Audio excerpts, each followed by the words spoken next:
আসসালামু আলাইকুম। দুপুর ১২টা ১০ বাংলাদেশ বেতার রংপুর। স্থানীয় খবরে আমন্ত্রণ জানাচ্ছি মোহাম্মদ মামুন মিয়া। বিশ্ববাজারে জ্বালানি তেলের মূল্য বৃদ্ধির প্রেক্ষাপটে দেশে ভোক্তা পর্যায়ে জ্বালানি তেলের বিক্রয় মূল্য সমন্বয় করেছে সরকার। নতুন নির্ধারিত মূল্য অনুযায়ী ডিজেল প্রতি লিটার ১১৫ টাকা, অকটেন ১৪০ টাকা, পেট্রোল ১৩৫ টাকা এবং কেরোসিন ১৩০ টাকা নির্ধারণ করা হয়েছে। সমন্বয়কৃত নতুন দাম গত মধ্যরাত থেকে কার্যকর হয়েছে। বিদ্যুৎ, জ্বালানি ও খনিজ সম্পদ মন্ত্রণালয়ের এক সংবাদ বিজ্ঞপ্তিতে এ তথ্য জানানো হয়।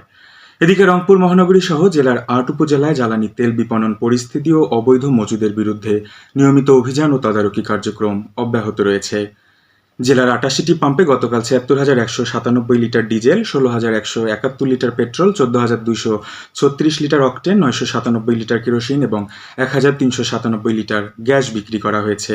এসব পাম্পে ১,৮৯,২৩৯ litre diesel, ১,০৭,৭৭৫ litre petrol, ৫২,৩০৮ litre octane, ৯,০৯৭ litre kerosene এবং ৩৭,৩২৩ লিটার গ্যাস মজুদ রয়েছে।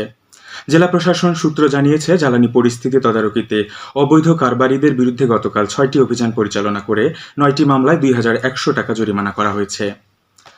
এছাড়া গাইবান্ধার সুন্দরগঞ্জ উপজেলায় জ্বালানি তেল মজুদের দায়ে এক ব্যক্তিকে গ্রেপ্তার করা হয়েছে। সুন্দরগঞ্জ থানার অফিসার ইনচার্জ শাহীন মোহাম্মদ আমানুল্লাহ বিষয়টি নিশ্চিত করে জানান, আটক ব্যক্তি দীর্ঘদিন ধরে উপজেলার বিভিন্ন ফিলিং স্টেশন থেকে পেট্রোল ও অকটেন সংগ্রহ করে তা মজুদ রাখতেন। পরে সেসব জ্বালানি তেল কালোবাজারে বেশি দামে বিক্রি করতেন। গোপন সূত্রে খবর পেয়ে গতকাল একাধিকবার জ্বালানি তেল সংগ্রহের সময় তাকে হাতে নাতে গ্রেপ্তার করা হয়।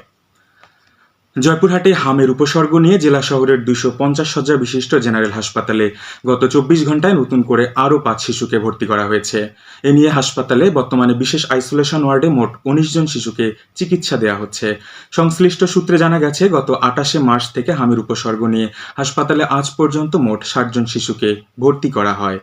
হাসপাতালের তত্ত্বাবধায়ক ডাক্তার রাশেদ মোবারক জুয়েল জানান, ভর্তি হওয়া শিশুদের মধ্যে ৪১ জন সুস্থ হয়ে বাড়ি ফিরে গেছে। বিশেষ আইসোলেশন ওয়ার্ডে হামের উপসর্গ নিয়ে ভর্তি হওয়া শিশুদের চিকিৎসা দেয়া হচ্ছে। গাইবান্ধায় ৪৭তম জাতীয় বিজ্ঞান ও প্রযুক্তি সপ্তাহ এবং বিজ্ঞান মেলা গতকাল BIAM laboratory school and college প্রাঙ্গণে অনুষ্ঠিত হয়েছে। এ উপলক্ষে আয়োজিত অনুষ্ঠানে প্রধান অতিথি ছিলেন জেলা প্রশাসক মোহাম্মদ মাসুদুর রহমান মোল্লা। জেলা প্রশাসন এবং জাতীয় বিজ্ঞান ও প্রযুক্তি জাদুঘরের তত্ত্বাবধানে আয়োজিত মেলায় জেলার বিভিন্ন শিক্ষা প্রতিষ্ঠানের শিক্ষার্থীরা তাদের উদ্ভাবনী প্রকল্প প্রদর্শন করে। এছাড়াও মাঠে বিজ্ঞান অলিম্পিয়াড ও কুইজ প্রতিযোগিতা অনুষ্ঠিত হয়। জয়পুরহাট শহরে গতকাল পরিষ্কার পরিচ্ছন্নতা অভিযান পরিচালিত হয়েছে। জেলা প্রশাসনের উদ্যোগে পৌরসভা ও বেসরকারি স্বেচ্ছাসেবী সংস্থা বিডি ক্লিন জয়পুরহাট ইউনিটের সহযোগিতায় শহরের Alhera academy school and college, সড়ক সংলগ্ন ড্রেন ও খালে এই অভিযান পরিচালনা করা হয়। কিশোর কণ্ঠ পাঠক ফোরাম রংপুর মহানগর শাখার উদ্যোগে গতকাল নগরের একটি কনভেনশন সেন্টারে কৃতি শিক্ষার্থীদের মেধাবৃত্তি প্রদান করা হয়েছে। সংসদ সদস্য মাওলানা রায়হান সিরাজি এতে প্রধান অতিথি ছিলেন। পাঠক ফোরামের মহানগর সভাপতি আনিসুর রহমানের সভাপতিত্বে অনুষ্ঠানে প্রধান আলোচক ছিলেন রাজশাহী বিশ্ববিদ্যালয়ের কেন্দ্রীয় ছাত্র সংসদের ভিপি জাহিদুল ইসলাম।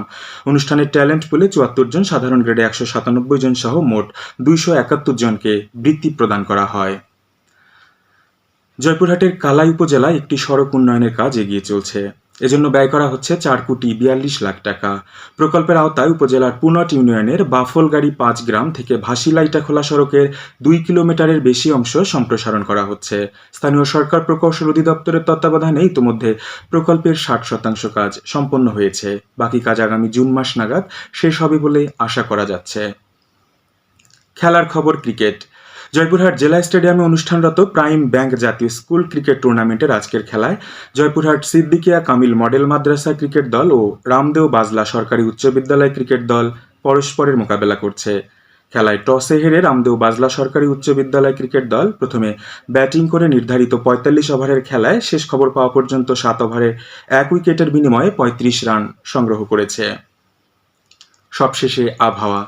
আজ সন্ধে ৬টা পর্যন্ত পূর্বাভাসে বলা হয়েছে, সিলেট অঞ্চলের উপর দিয়ে উত্তর পশ্চিম দিক থেকে স্থায়ীভাবে ঘণ্টায় ৪৫ থেকে ৬০ কিলোমিটার বেগে দমকা থেকে ঝোড়ো হাওয়া বয়ে যেতে পারে। সেই সাথে বৃষ্টি অথবা বজ্রসহ বৃষ্টিপাতের সম্ভাবনা রয়েছে।